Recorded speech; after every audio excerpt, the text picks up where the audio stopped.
दोन दृश्य तुम्ही पाहू शकताय। सुनेत्रा पवार त्याचसोबत अजित पवार गटाचे इतर काही महत्त्वाचे नेते या ठिकाणी उपस्थित होत आहेत। अजित पवार यांचे पुत्र पार्थ पवार हे देखील उपमुख्यमंत्री सुनेत्रा पवार यांच्यासोबत आहेत।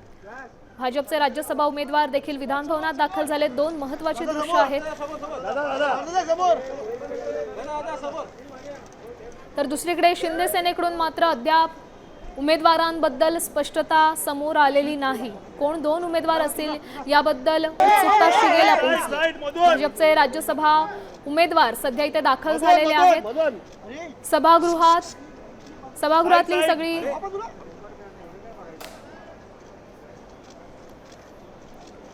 दोन दृश्यांच्या माध्यमातून आपण पाहू शकतो। एका ठिकाणी सुनेत्रा पवार आणि पार्थ पवार त्याचसोबत अजित पवार गटाचे इतर काही महत्त्वाचे नेते हे विधान भवन परिसरात दाखल झाल्याचं दृश्य आहे। तर दुसरीकडे मुख्यमंत्री त्याचसोबत प्रदेशाध्यक्ष भाजपचे काही महत्त्वाचे नेते त्याचसोबत भाजपचे दोन उमेदवार ज्यांची नावं आपण ऐकत आलेलो आहोत, विनोद तावडे आणि रामदास आठवले।